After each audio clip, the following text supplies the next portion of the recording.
అప్పుల బాధలు వెంటాడుతున్నాయా? అయితే 6 JVR వారి జాతిరత్నాలు ధరించండి. హాయ్ హలో నమస్తే, వెల్కమ్ టు మనం టీవీ. నేను మీ సాయి. ప్రస్తుతం మనతో పాటు సీనియర్ జర్నలిస్ట్ కట్టా కార్తిక్ గారు ఉన్నారు. అన్నతో మాట్లాడదాం ఒకసారి. అన్న నమస్తే. నమస్తే సాయి. ప్రస్తుతం కడప జిల్లాలో సంచలనంగా వేడెక్కుతా ఉంది రాజకీయం. కడప జిల్లా జగన్మోహన్ రెడ్డి గారి అడ్డా, అక్కడే నారా లోకేష్ గారికి పార్టీ పగ్గాలు చంద్రబాబు నాయుడు గారు అప్పగించబోతున్నారు. జగన్మోహన్ రెడ్డి వర్సెస్ నారా లోకేష్, ఇది ఎలా చూడొచ్చు అంటారు? జగన్ అడ్డాలో చంద్రబాబు నాయుడు బిడ్డ నారా లోకేష్కి పార్టీ పగ్గాలు. ఇప్పుడు రాబోయే కాలంలో టీడీపీ భవిష్యత్తు ఏ రకంగా ఉండేటువంటి అవకాశం ఉంటుంది, ఆంధ్రప్రదేశ్ రాజకీయం ఎలా మారే అవకాశం ఉంటుంది. ఎందుకంటే వైసీపీ అధినేత జగన్మోహన్ రెడ్డి వర్సెస్ టీడీపీ నాయకుడు నారా లోకేష్, వీళ్ళ రాజకీయం వీళ్ళిద్దరి మధ్య ఎలా ఉండేటువంటి అవకాశం ఉంటుంది.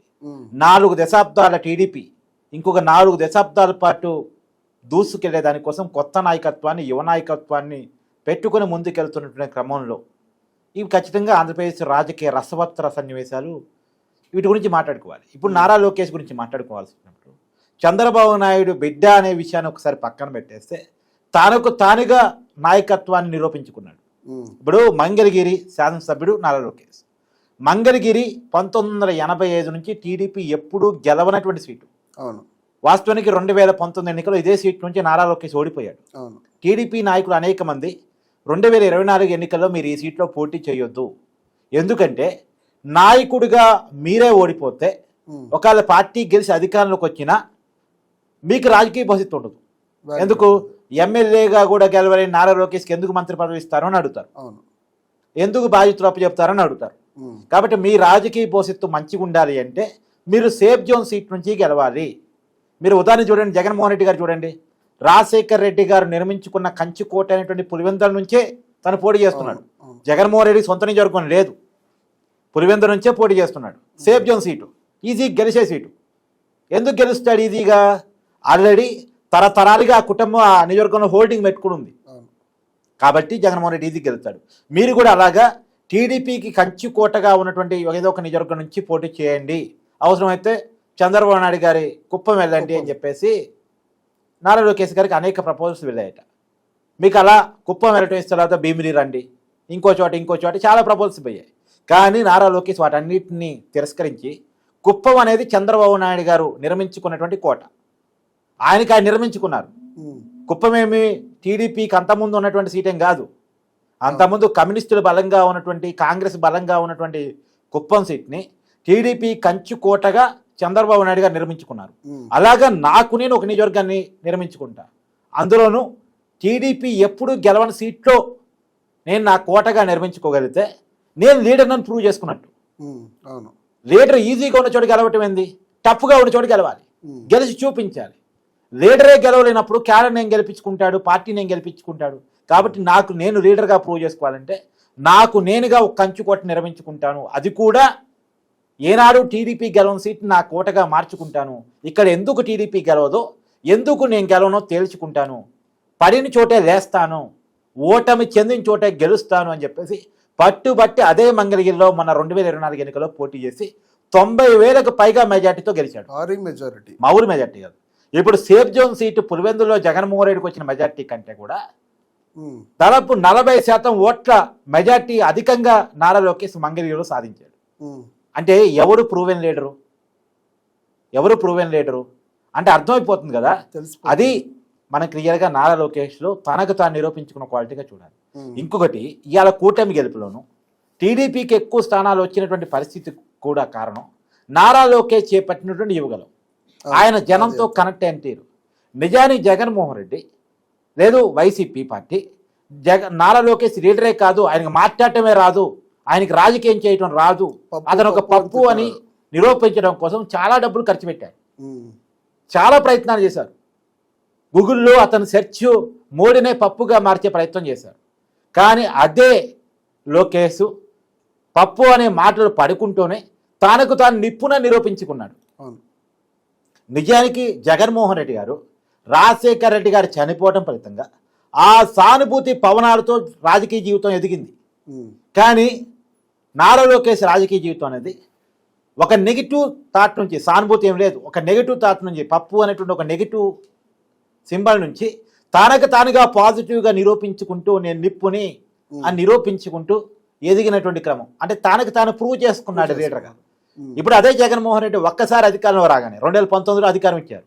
151 సీట్లు బ్రహ్మాండమైన అధికారం. దానికి కారణం వెనక రాజశేఖర రెడ్డి కుటుంబం మీద ఉన్న సానుభూతి.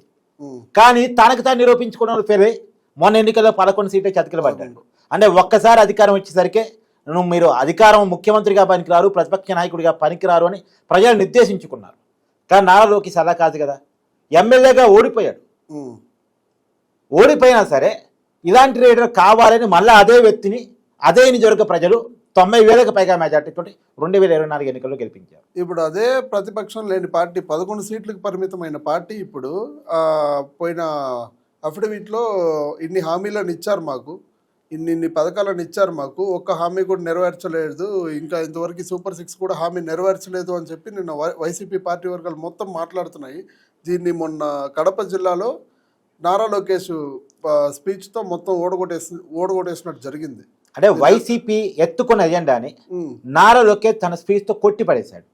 ఏది ఏ పథకం ఎప్పటి నుంచి అమలు చేయబోతున్నాం, మేము 6 గ్యారెంటీలు హామీ ఇచ్చాం, దాంట్లో వెనక్కి తగ్గేది లేదు, మాట తప్పేది లేదు, మడం తిప్పేది లేదు.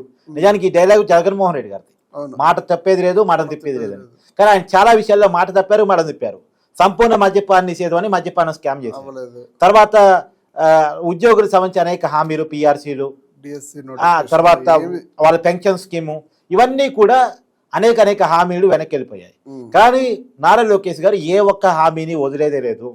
ఇచ్చినటువంటి ప్రతి హామీని నిలబెట్టుకుంటామని అదే కడప వేదికగా ప్రకటించారు. నువ్వు మొదట్లో అన్నట్టు కడప జిల్లా జగన్మోహన్ రెడ్డి అడ్డా వాళ్ళ ఇలాకా అని చెప్పేసి అనుకునే నానుడు ఉండేది, గతంలో ఉండేది. ఎందుకు 2019 ఎన్నికల్లో కడప జిల్లాలో, ఉమ్మడి కడప జిల్లాలో 10 అసెంబ్లీ స్థానాలు ఉంటే 10కి 10 గెలిచారు. పార్లమెంట్ స్థానాన్ని కూడా వైసీపీ గెలిచారు. కానీ ఈసారి మాత్రం పార్లమెంటు స్థానాన్ని వైసీపీ గెలవగలిగినప్పటికీ కూడా అసెంబ్లీ స్థానాల్లో చూసినప్పుడు 7 స్థానాలు కూటమి గెలిస్తే 3 స్థానాలే వైసీపీ గెలిచింది. అంటే ఆల్రెడీ కడప కోటని కొట్టగలిగింది కూటమి, టీడీపీ మెజార్టీగా గెలిచింది.